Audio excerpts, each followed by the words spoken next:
তন্মধ্যে প্রসিদ্ধ একটি হাদিস আজকে পাঠ করেছি, এবং এই বিষয়গুলো যে হাদিসগুলো আজকে আমরা বলবো মোটামুটি 2-3টা বড় বড় লম্বা হাদিস, এগুলোর সঠিক ব্যাখ্যা, এক্সাক্ট ব্যাখ্যা ততক্ষণ পর্যন্ত করা সম্ভব নয় যতক্ষণ না এই জিনিসগুলো ঘটতেছে। কেননা এগুলো রাসূলুল্লাহ সাল্লাল্লাহু আলাইহি ওয়াসাল্লাম বলেছেন ভবিষ্যৎকে সামনে রেখে, আর সেই ভবিষ্যৎ আমরা এখন দেখতে পাচ্ছি না। অনেক কিছু গত 1400 বছরে আমাদের কাছে অস্পষ্ট ছিল, আজ পানির মতো স্পষ্ট। রাসূলুল্লাহ সাল্লাল্লাহু আলাইহি ওয়াসাল্লাম 1400 বছর আগে বলেছিলেন, কোনো পাত্রে যদি মাছি পড়ে তাহলে মাছি ওর মধ্যে ডুবিয়ে দাও, কেননা মাছির এক ডানায় রোগ আছে আর এক ডানায় শিফা আছে। 1000 বছর এই কথা আমাদের কাছে অস্পষ্ট ছিল।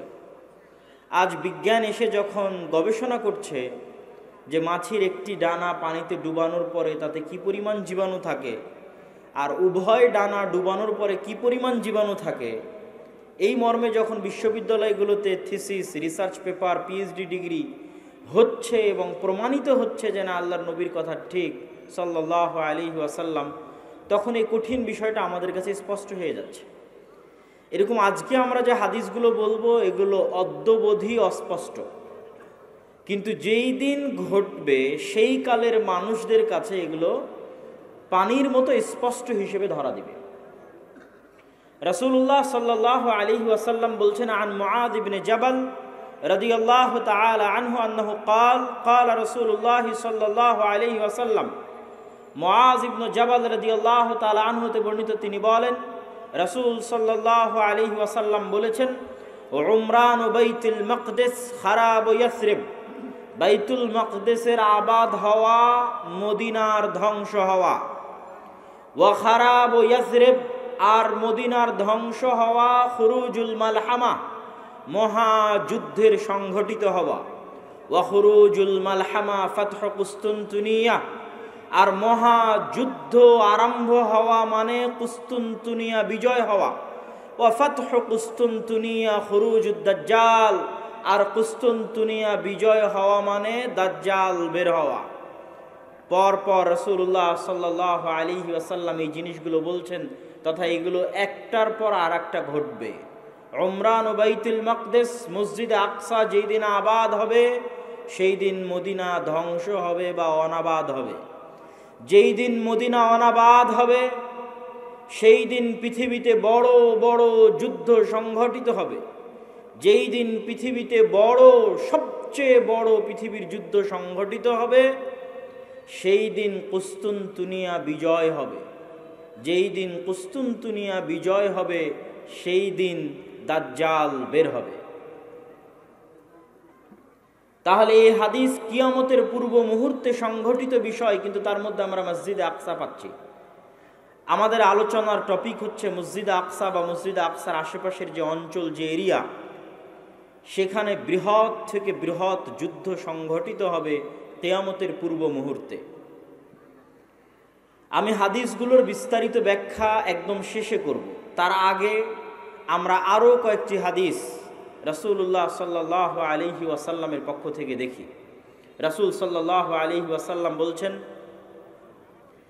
ইয়ান্তাযিরু আও ইয়াখরুজু ৭০,০০০ ইহুদি মিন আসবাহান মা'আদ দাজ্জাল, ইহুদিদের একটা অংশ দাজ্জালের অপেক্ষায় আছে, এবং যেই দিন দাজ্জাল বের হবে ইস্পাহানের ৭০,০০০ ইহুদি দাজ্জালের সঙ্গী হবে, এবং ওই ৭০,০০০ ইহুদি এবং দাজ্জাল মিলে ইয়াকতুলু মা'আল মুসলিমিন, মুসলমানদের বিরুদ্ধে যুদ্ধ করবে।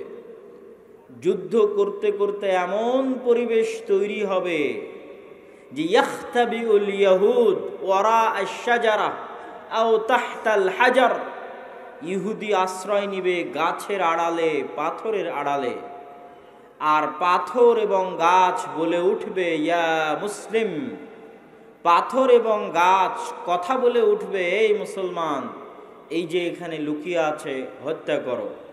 গাছ বলবে এই যে এখানে লুকিয়ে আছে হত্যা করো। পাথর বলবে এই যে এখানে লুকিয়ে আছে হত্যা করো। এবং এই হাদিসের সাথে আরো একটি হাদিস সম্পৃক্ত, যে রাসূলুল্লাহ সাল্লাল্লাহু আলাইহি ওয়াসাল্লাম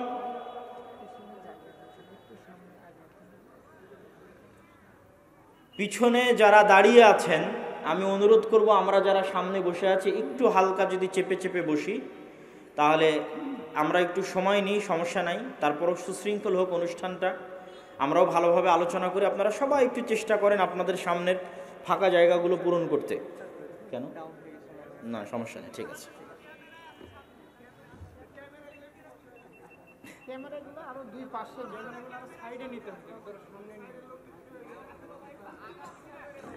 আমরা খুব গুরুত্বপূর্ণ আলোচনা শুনছিলাম।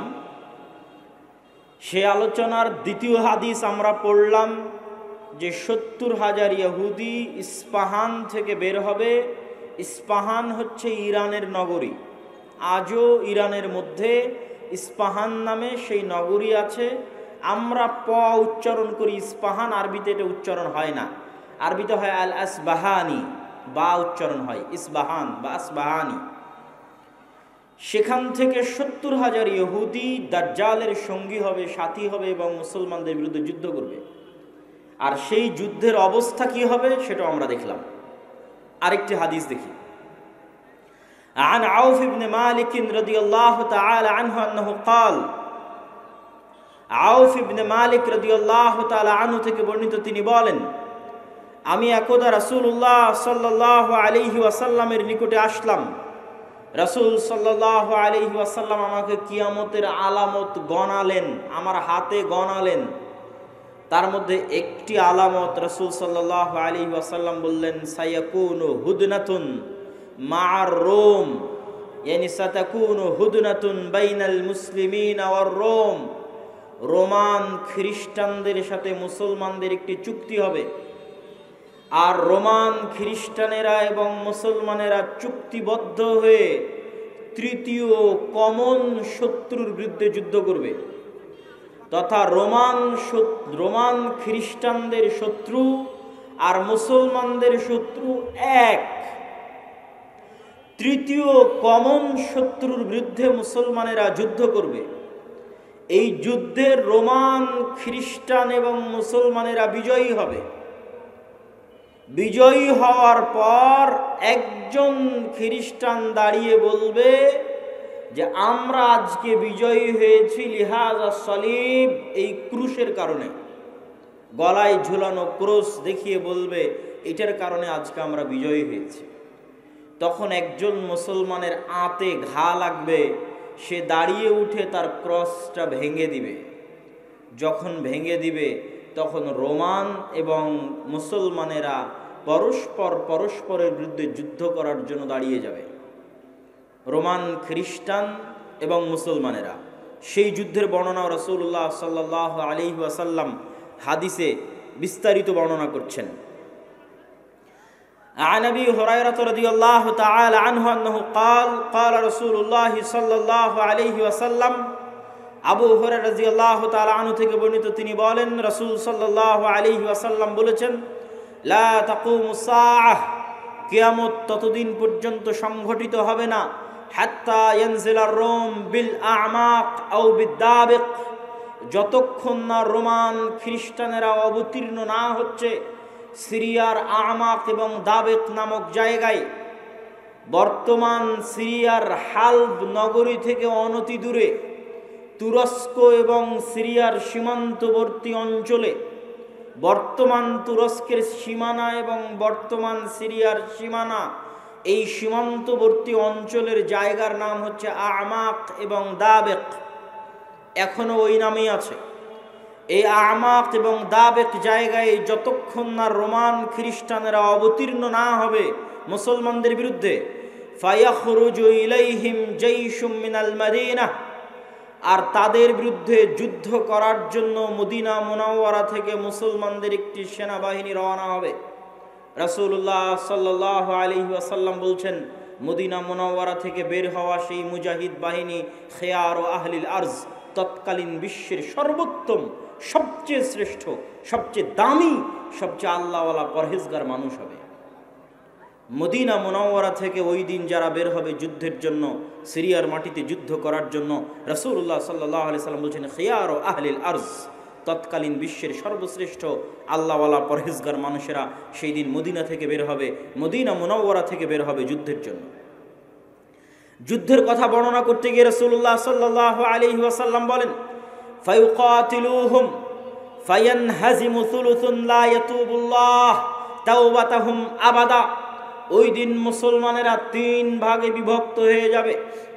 এক ভাগ যুদ্ধের মাঠ ছেড়ে পালিয়ে যাবে, আল্লাহ কোনোদিন এদের তওবা কবুল করবেন না। একদল মুসলমান যুদ্ধের মাঠ ছেড়ে পালিয়ে যাবে, আল্লাহর নবী বলছেন সাল্লাল্লাহু আলাইহি ওয়াসাল্লাম লা ইয়াতুব, আল্লাহ কোনোদিন তাদের তওবা কবুল করবেন না, আবাদা, কোনোদিন আল্লাহ সুবহানাহু ওয়া তাআলা তাদের তওবা কবুল করবেন না। ওয়ায়ুকতালু সুলুসুহুম, 3 ভাগের 1 ভাগ ওই যুদ্ধে মারা যাবে। রাসূলুল্লাহ সাল্লাল্লাহু আলাইহি ওয়াসাল্লাম বলছেন আফজালুশ শুহাদা ইনদাল্লাহ, আল্লাহর নিকটে সর্বশ্রেষ্ঠ শহীদ বলে গণ্য হবে ওই যুদ্ধে যারা যুদ্ধ করে শাহাদত অর্জন করবে, শহীদ হয়ে যাবে 3 ভাগের 1 ভাগ মুসলমান, তারা আল্লাহর দরবারে সর্বশ্রেষ্ঠ শহীদ হিসেবে বিবেচিত হবে।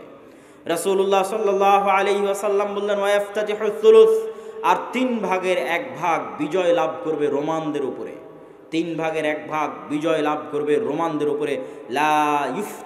লা ইফতানুনা আবাদান, এরা কোনো দিন আর কিয়ামত পর্যন্ত ফিতনায় পতিত হবে না, এবং এদের হাত দিয়ে ইফতাতিহুনা কুস্তুনতুনিয়া, কুস্তুনতুনিয়া বিজয় হবে। কুস্তুনতুনিয়া কি? আগের হাদিসেও দেখেছেন আল্লাহর নবী বলেছে বাইতুল মাকদেসের আবাদ হওয়া, মদিনার ধ্বংস হওয়া, মদিনার ধ্বংস হওয়া, মহাযুদ্ধের শুরু হওয়া, মহাযুদ্ধের শুরু হওয়া, কুস্তুনতুনিয়া বিজয় হওয়া, কুস্তুনতুনিয়া বিজয় হওয়া, দাজ্জালের বের হওয়া। কুস্তুনতুনিয়া হচ্ছে আজকের তুরস্কের ইস্তাম্বুল।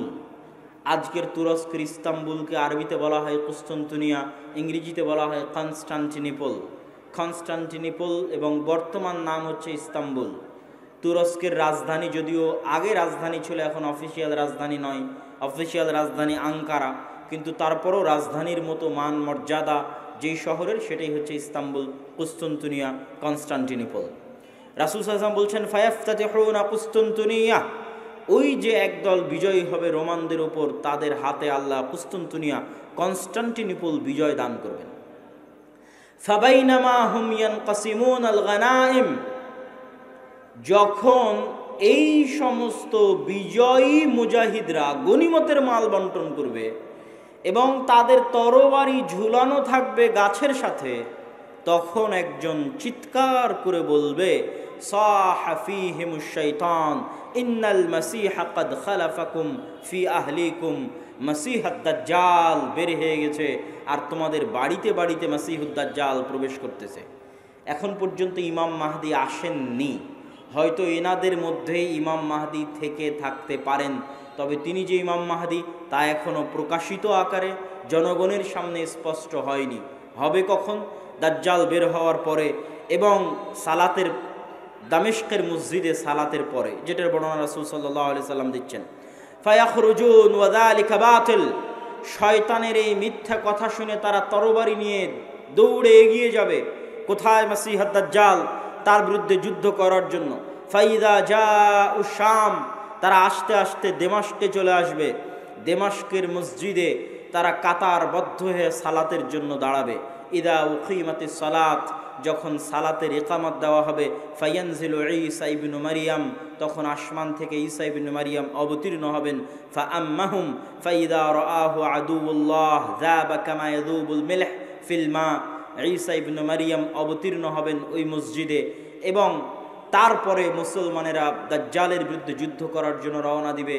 এবং মসজিদে আকসার পাশে, জেরুজালেমের পাশে লুদ নামক, বাবুল লুদ, লুদ নামক দরজায় ঈসা আলাইহিস সালাতু ওয়াস সালামকে দেখে মাসীহুদ দাজ্জাল লবণ যেভাবে পানিতে দিলে গলে যায় সেভাবে গলতে থাকবে, এবং তার গলে শেষ হওয়ার আগেই, তার গলে শেষ হওয়ার আগেই রাসূল সাল্লাল্লাহু আলাইহি ওয়াসাল্লাম বলছেন ফালাউ তারাকাহু লানযাব হাত্তা ইয়ানহালিক, যদি ঈসা ইবনু মারিয়াম তাকে ওই অবস্থায় রেখে দিতেন তাহলে সে গলে ধ্বংস হয়ে যেত। হাত্তা ইয়াহলিক, ওয়ালাকিন ইয়াকতুলুহুল্লাহ বিয়াদিহি ফায়ুরিহিম দামাহু ফি হারবাতিহি, কিন্তু আল্লাহ সুবহানাহু ওয়া তাআলা চান যে ঈসা ইবনে মারিয়ামের মাধ্যমে সে নিহত হোক। এই জন্য ঈসা ইবনে মারিয়াম তাকে হত্যা করবেন এবং দাজ্জালের রক্ত জনগণকে দেখাবেন। সম্মানিত উপস্থিতি, আরেকটি ব্যতিক্রম ধর্মী হাদিস, সেই হাদিসটা বলে আমরা আমাদের সংক্ষিপ্ত ব্যাখ্যার দিকে এগিয়ে যাব ইনশাআল্লাহ। আবু হুরায়রা রাদিয়াল্লাহু তাআলা আনহু থেকে বর্ণিত, তিনি বলেন রাসূল সাল্লাল্লাহু আলাইহি ওয়াসাল্লাম বলছেন, সামি'তুম বিমাদিনাতিন জানিবুম মিনহা ফিল বার ওয়া জানিবুম মিনহা ফিল বাহর, তোমরা একটি শহরের কথা শুনেছ যেই শহরের এক সাইডে সমুদ্র এবং আর এক সাইডে মাটি। রাসূলুল্লাহ সাল্লাল্লাহু আলাইহি ওয়াসাল্লামের উত্তরে সাহাবীগণ বললেন, জি আমরা শুনেছি। রাসূল সাল্লাল্লাহু আলাইহি ওয়াসাল্লাম বলছেন, লা তাকুমুস সাআহ হাত্তা ইয়াগযুহা ৭০ আলফাম মিন বনি ইসহাক, ততক্ষণ পর্যন্ত কিয়ামত হবে না যতক্ষণ না বানু ইসহাকের ৭০,০০০ মানুষ তাদের বিরুদ্ধে যুদ্ধ না করছে। আর তারা সেই দিন যুদ্ধ করবে ওই শহর বিজয়ের জন্য। আর ওই শহর বিজয়ের জন্য ফালাম ইউকাতিলু বিসালাহ, কোনো অস্ত্রপাতি লাগবে না ওই শহর বিজয় করতে। ওয়ালাম ইয়ারমু বিসাহমিন, কোনো তীর নিক্ষেপ করা লাগবে না ওই শহর বিজয় করতে। ক্বালু লা ইলাহা ইল্লাল্লাহু আল্লাহু আকবার, তারা শুধু আল্লাহু আকবার ধ্বনি দিবে, তাকবীর ধ্বনি দিবে। ফায়াসকুতু আহাদু জানিবাইহা, ওই শহরের একটি প্রাচীর ধসে পড়ে যাবে। তারপরে দ্বিতীয়বার যখন তারা তাকবীর ধ্বনি দিবে তখন শহরের আরেকটি প্রাচীর ধসে পড়ে যাবে। তারা তৃতীয়বার যখন তাকবীর ধ্বনি দিবে তখন শহরের আরেকটি প্রাচীর ধসে পড়ে যাবে। ফাইফাররাজু লাহুম ফায়াদখুলুহা, তারা বিজয়ী বেশে ওই শহরে প্রবেশ করবে। ফায়াগনামু ফাবাইনাহুমা ইয়াকতাসিমুনাল মাগানিম, যেই মুহূর্তে তারা বিজয়ী বেশে শহরে প্রবেশ করবে আর গনিমতের মাল বন্টন করবে, তখন শয়তান চিৎকার করে বলবে, তোমাদের ঘরে দাজ্জাল প্রবেশ করে গেছে। সম্মানিত উপস্থিতি, পরপর আমরা 4টা হাদিস দেখলাম। এই 4টা হাদিস এক একজন এক একভাবে ব্যাখ্যা করতে পারে। আমি আগেও বলেছি যে যতদিন এই জিনিসগুলো না ঘটবে ততদিন এই জিনিসগুলোর প্রকৃত ব্যাখ্যা কেউ জানবে না। কিন্তু আমার কাছে সংক্ষিপ্তভাবে যেটা মনে হয়েছে যে উমরান ও বাইতুল মাকদেস আবাদ হওয়া, কেউ কেউ ব্যাখ্যা করে এই যুগের যে বাইতুল মাকদেস আবাদ হওয়া মানে ইহুদিরাই জেরুজালেম দখল করে নিবে এবং সেখানে বিশাল রাজধানী প্রতিষ্ঠা করবে।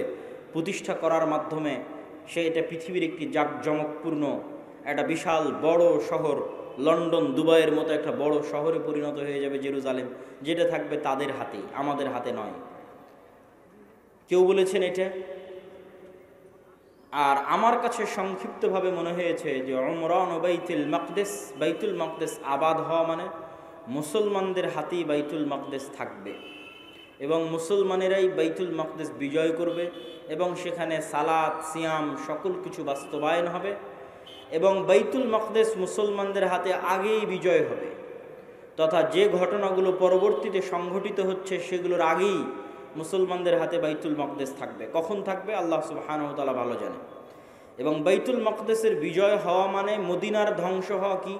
হয়তো মদিনা অনাবাদ হয়ে যেতে পারে, মদিনার যে শান শওকত সেই শান শওকতে কমতি আসতে পারে, যে কোনো কারণে আসতে পারে।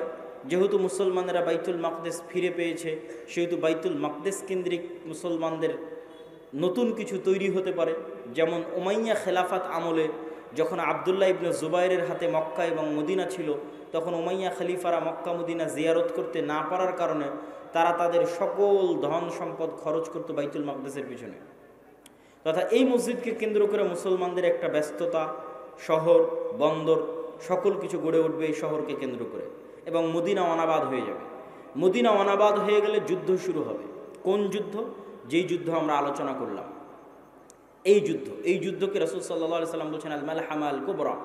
এবং এই যুদ্ধের বর্ণনা দিতে গিয়ে অন্য হাদিসে রাসূলুল্লাহ সাল্লাল্লাহু আলাইহি ওয়াসাল্লাম বলেছেন যে এই যুদ্ধে এত বেশি পরিমাণ মানুষ মারা যাবে যে একটা উড়ন্ত পাখি যদি আকাশে উড়তে থাকে তাহলে উড়তে উড়তে সে ক্লান্ত হয়ে যাবে, কিন্তু লাশের সারি সে উড়ে শেষ করতে পারবে না, এত বেশি পরিমাণ মানুষ মারা যাবে এই যুদ্ধে। আর এই যুদ্ধের পরপরই কুস্তুনতুনিয়া বিজয় হবে মানে আজ তো ইস্তাম্বুল মুসলমানদের হাতে আছেই। হাদিসের ভাষায় বোঝা যায় যে ইস্তাম্বুল একদিন মুসলমানদের হাতে থাকবে না। আজ আছে কিন্তু একদিন থাকবে না। তথা আজকের যে তুরস্ক, এটা আজকে মুসলমানদের হাতে থাকলেও হাদিস প্রমাণ করছে যে দাজ্জাল যেই মুহূর্তে বের হবে ওই মুহূর্তে কনস্টান্টিনোপল, ইস্তাম্বুল, তুরস্ক মুসলমানদের হাতে নাই, থাকবে না। তথা সেটা মুসলমানেরা যে কোনো সময় হারিয়ে ফেলতে পারে, অদূর ভবিষ্যতে, নিকট ভবিষ্যতে। আল্লাহ সুবহানাহু ওয়া তাআলা ভালো জানে কখন হারিয়ে ফেলবে, কেন না হারালে বিজয় কিসের। আর যেই বিজয়ের কথা রাসূল সাল্লাল্লাহু আলাইহি সাল্লাম বলছেন, এই বিজয় নিকটে, কিয়ামতের নিকটবর্তী, দাজ্জাল বের হওয়ার পূর্ব মুহূর্তের বিজয়। সম্মানিত উপস্থিতি, তাহলে মোটামুটি যদি আমরা এই দুইটা জিনিসের ব্যাখ্যা এভাবে দাঁড় করাই যে বাইতুল মুকাদ্দাস আগেই মুসলমানেরা বিজয় করবে, সেটাই হচ্ছে বাইতুল মুকাদ্দাসের আবাদ। আর কুস্তুনতুনিয়া কিয়ামতের পূর্ব মুহূর্তে বিজয় হবে, তার অর্থ হচ্ছে কুস্তুনতুনিয়া মুসলমানেরা হারিয়ে ফেলবে, কনস্টান্টিনোপল মুসলমানেরা হারিয়ে ফেলবে। এখন হাদিসের আরও একটা অংশ ব্যাখ্যা করতে বাকি, রোম কারা।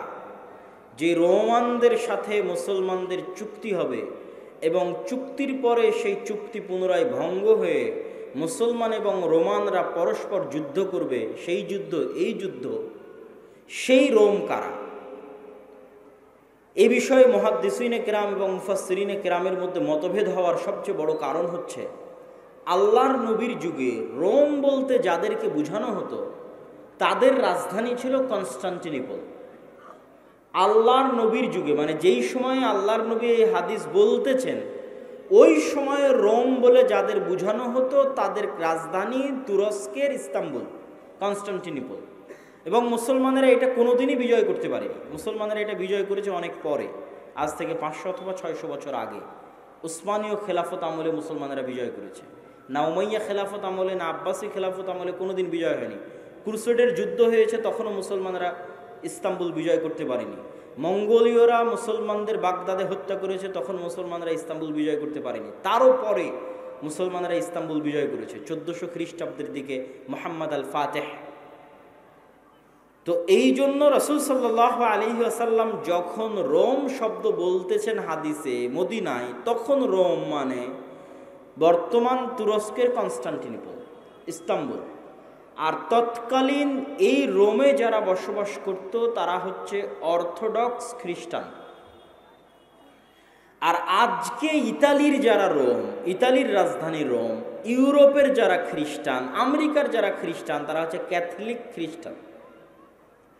এবং তাদের মধ্যে বিশ্বাসগত এবং আকীদাগত পার্থক্য আছে অনেক বিষয়ে, পদ এবং পদবিগত পার্থক্য আছে, কৃষ্টি কালচার, সামাজিক আচার ব্যবহারগত পার্থক্য আছে। তাহলে রোম বলতে আমরা যদি তৎকালীন রোম ধরি, তথা অর্থোডক্স খ্রিস্টানদের হাতে যখন কনস্টান্টিনোপল ছিল, সেই অর্থোডক্স খ্রিস্টানেরা এখন বসবাস করে রাশিয়ায়। রাশিয়া এবং ইউক্রেনের যুদ্ধের অন্যতম একটা কারণ হচ্ছে ইউক্রেনে ইউরোপিয়ান এবং আমেরিকানেরা ক্যাথলিক খ্রিস্টানের চর্চা বাড়াচ্ছিল, যেটা রাশিয়া কখনোই চায় না যে তার আশেপাশের কোনো দেশে ক্যাথলিক খ্রিস্টানের চর্চা বাড়ুক, কেননা তারা মানে অর্থোডক্স খ্রিস্টান। এবং আমার এর উপর বিস্তারিত ভিডিও আছে ইতিসাম টিভিতে, রাশিয়া এবং ইউক্রেনের উপর, যেখানে এই পয়েন্টে আরও বিস্তারিত ইন ডিটেইলস আলোচনা করা আছে। তাহলে আল্লাহর নবীর যুগের রোম যদি ধর্মীয় দৃষ্টিকোণ থেকে তাদের পরিচয় দেখি, যে আল্লাহর নবী যেই সময়ে হাদিস বলছেন ওই সময়ে রোম বলতে কাদের বোঝা হতো, তাহলে কনস্টান্টিনোপলে যে অর্থোডক্স খ্রিস্টানেরা ছিল তাদেরকে বোঝানো হতো। তারা আজ কোথায় আছে? তারা আজ রাশিয়াতে আছে। এবং রাশিয়া যে যুদ্ধগুলো লড়ে, সেই যুদ্ধগুলোর পিছনে অনেক ধর্মীয় কারণ আছে, যেটাও আমি আমার ওই ভিডিওতে স্পষ্ট আকারে, ডকুমেন্টারি আকারে দেখিয়েছি, যে এই যুদ্ধগুলো শুধু বাহ্যিক কোনো কারণে লড়াই করা হয় না, বরং ধর্মীয় কারণে লড়াই করা হয়। যেমন আজকে ইসরায়েল এবং ফিলিস্তিনের যুদ্ধে ইসরায়েল যে যুদ্ধ করতেছে, এটা শুধু বাহ্যিক কোনো কারণ নয়, বরং এর পিছনে ধর্মীয় কারণ আছে, সেটাও বলবো বক্তব্যের শেষের দিকে ইনশাল্লাহ। আর যদি বলি যে না, তারা নয়, তাহলে ইতালির রাজধানী যে রোম, ইতালির রাজধানী রোম মানে আজকের ইউরোপ, আজকের আমেরিকা, যারা আমাদের বিরুদ্ধে ক্রুসেডের যুদ্ধ করার জন্য এসেছিল, কয়েক শতাব্দী আগে বাইতুল মুকাদ্দাস খ্রিস্টানেরা দখল করেছিল, সুলতান সালাহুদ্দিন আইয়ুবী বিজয় করেছিলেন, সেই ক্রুসেডাররা তাদের সাথে মুসলমানদের চুক্তি হবে, তৃতীয় কোনো পক্ষের বিরুদ্ধে মুসলমানেরা তাদেরকে সাথে করে নিয়ে যুদ্ধ করবে, সেই যুদ্ধে রোমানরা আর মুসলমানেরা বিজয়ী হবে। তারপরে রোমানদের একজন বলবে এই ক্রুশের কারণে বিজয়ী হয়েছিলাম, এক মুসলমান উঠে ভেঙে দিবে, তখন আবার তারা পরস্পর মুখোমুখি দাঁড়িয়ে যাবে। আর এই যুদ্ধ হচ্ছে মালহামা, যেটা সিরিয়াতে হবে। আজকের যে ফিলিস্তিন, আজকের যে ইসরায়েল, এগুলোও সিরিয়া, আজকের যে জর্ডান, এগুলোও সিরিয়া। সেই যুদ্ধ হবে সিরিয়াতে। আর ওই যুদ্ধে মুসলমানদের হেডকোয়ার্টার হবে গোতা নামক জায়গায়, যে গোতা নামক জায়গাটি হচ্ছে সিরিয়ার রাজধানী দামেস্ক থেকে অনতি দূরে। আর সেই যুদ্ধে রোমানদের হেডকোয়ার্টার হবে আমাক এবং দাবেক নামক জায়গায়, যা বর্তমান সিরিয়া এবং তুরস্কের সীমান্তবর্তী অঞ্চলে এখনও সেই নামে সেই জায়গা পরিচিত এবং জানা যায়। সম্মানিত উপস্থিতি, আজকে দাজ্জালের যে লম্বা হাদিস আছে, সেই লম্বা হাদিস থেকেও দু একটা পয়েন্ট বলে এই মাটি, এই অঞ্চলের গুরুত্ব বোঝানোর আজকের এই পর্বের আলোচনার আমরা শেষের দিকে চলে যাব ইনশাআল্লাহ। দাজ্জালের হাদিস আপনারা সকলেই জানেন, কিন্তু সেই হাদিসে যে জায়গাগুলোর কথা দাজ্জাল বলেছে আমরা সেটাই একটু সংক্ষিপ্তভাবে তুলে ধরব। আপনারা তামিম আদ-দারি রাদিয়াল্লাহু তাআলা আনহুর বিখ্যাত হাদিস, যদি শ্রদ্ধেয় শায়েখ আব্দুর রাজ্জাক বিন ইউসুফ তার বক্তব্য শুনে থাকেন তাহলে শুনতে আরও মজা লাগবে, কিন্তু আমি শুধু ব্যাখ্যা করব যে ওখানে দাজ্জাল যে জায়গাগুলোর কথা বলে ওই জায়গাগুলো কি এবং কোথায়। তো তামিম আদ-দারি রাদিয়াল্লাহু তাআলা আনহু তারা নৌকা নিয়ে সফরে বের হয়েছিলেন, 1 মাস সমুদ্রের মধ্যে ঘুরপাক খেতে থেকেছেন। ঘুরপাক খেতে খেতে যখন একটা দ্বীপে গিয়ে ঠেকেছেন, সেই দ্বীপে তাদের সাথে দাজ্জালের সাক্ষাৎ হয়েছে। দাজ্জালের সাক্ষাৎ হওয়ার আগেও একটা বড় অদ্ভুত জন্তু সেখানে দায়িত্ব পালন করছিল। সেই অদ্ভুত জন্তু নিজেকে পরিচয় দিয়েছে যে আমি হচ্ছি গোয়েন্দা, আনাল জাসসাসা। তারপরে সেই অদ্ভুত জন্তু তাদেরকে বলেছে তোমরা যার কাছে এসেছো তিনি এই দিকে আছে, এগিয়ে যাও। সেখান থেকে এবার আমি আপনাদেরকে এখান থেকে পড়ে শোনাচ্ছি যে ওখানে দাজ্জাল কি বলছে এবং সেই জায়গাগুলো কোথায়। দাজ্জাল বলছে, জিজ্ঞেস করছে, আসআলুকুম আন নাখলিহা আন নাখলে বাইসান আখবিরুনি আন নাখলে বাইসান। বাইসান নামক খেজুর বাগান সম্পর্কে আমাকে তোমরা সংবাদ দাও। কুলনা আন আইয়ি শানিহা তাস্তাখবির। বাইসান নামক খেজুরের বাগান সম্পর্কে তুমি কি জানতে চাও? তখন দাজ্জাল উত্তরে বলছে, আসআলুকুম আন নাখলিহা। বাইসান নামক খেজুর বাগানে এখন খেজুর হয় কিনা এ বিষয়ে আমাকে জানাও। হাল ইউসমির আমলা। তখন ওই তামিম আদ-দারি রাদিয়াল্লাহু তাআলা আনহু এবং তার সাথে যারা গেছে তারা উত্তরে বললেন, কুলনা নাআম, এখনো সেখানে খেজুর হয়। তখন দাজ্জাল উত্তরে বলছে, আমা ইন্নাহু ইউশিকু আল্লা তুসমির। জেনে রাখো অচিরেই সেই বাইসান নামক খেজুর বাগানে খেজুর হবে না। ক্বালা আখবিরুনি আন বুহাইরা আত-তাবারিয়াহ। তোমরা আমাকে বুহাইরা আত-তাবারিয়া, তাবারিয়া খাল সম্পর্কে জানাও। কুলনা আন আইয়ি শানিহা তাস্তাখবির। তাবারিয়া খাল সম্পর্কে তোমাকে কি বলবো? ক্বালা হাল ফিহা মা। সেখানে কি পানি আছে? তখন উত্তরে বলছে, হিয়া কাসীরাতুল মা, অনেক বেশি পানি আছে। ক্বালা আমা ইন্নামা ইউশিকু আন ইয়াযহাব। জেনে রাখো অচিরেই সেই খালে পানি থাকবে না। ক্বালা আখবিরুনি আন আইনি যুগার। আইনে জোগার সম্পর্কে আমাকে জানাও। ক্বালু আন আইয়ি শানিন তাস্তাখবির। তুমি আইনে জোগার সম্পর্কে কি জানতে চাও? বলে আইনে জোগারে কি এখনো পানি আছে? সেখান থেকে কি মানুষজন পানি নিয়ে চাষাবাদ করে? তখন আমরা বললাম, হ্যাঁ, হিয়া কাসীরাতুল মা, এখনো মানুষ সেখান থেকে পানি নিয়ে চাষাবাদ করে। তখন সে উত্তরে বলল, অচিরেই সেখানে পানি থাকবে না। তখন বলছে, আখবিরুনি আন নাবিয়্যিল উম্মিয়িন। উম্মিয়িনদের নাবী সম্পর্কে আমাকে জানাও।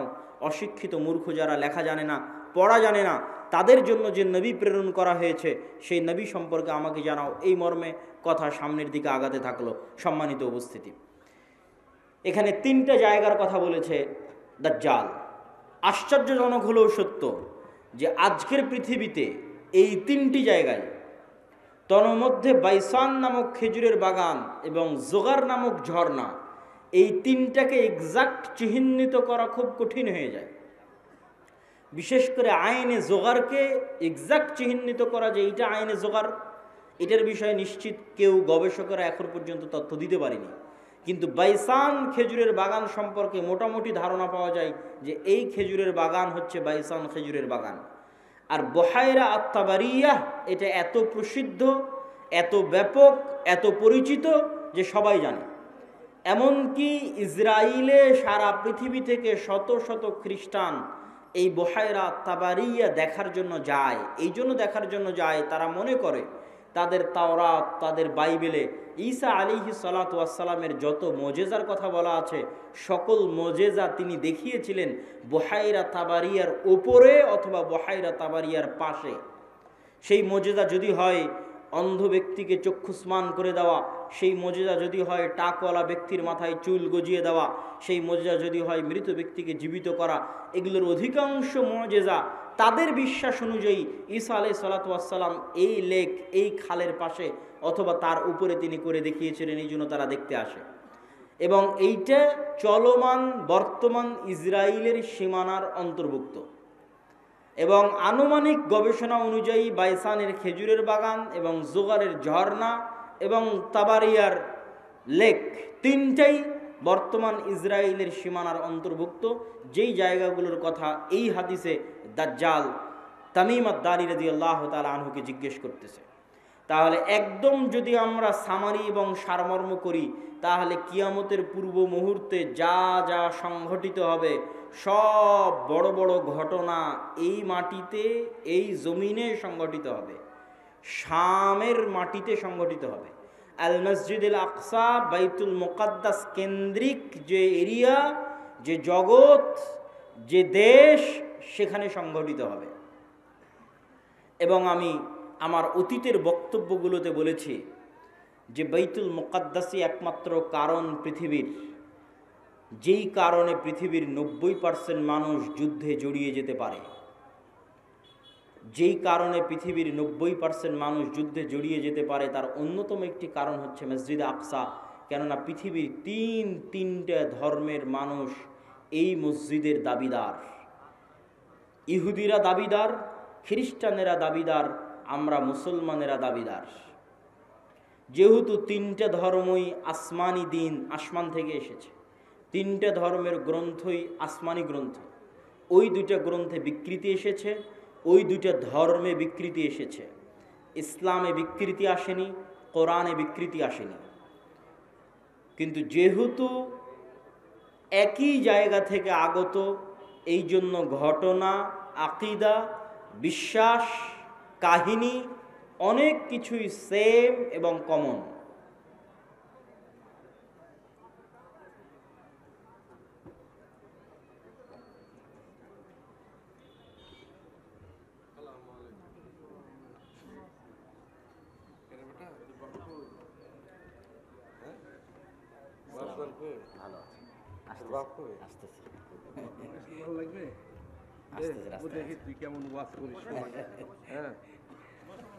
তো সম্মানিত উপস্থিতি, আমরা যে বিষয়ে আলোচনা করছিলাম যে বর্তমান মসজিদে আকসা এবং বর্তমান বাইতুল মুকাদ্দাস পৃথিবীর তিনটা ধর্মের নিকটে পবিত্র স্থান। আর এই পবিত্র স্থান হওয়ার কারণ হচ্ছে এই তিনটা ধর্মই আব্রাহামিক রিলিজিয়ান, সেমেটিক রিলিজিয়ান।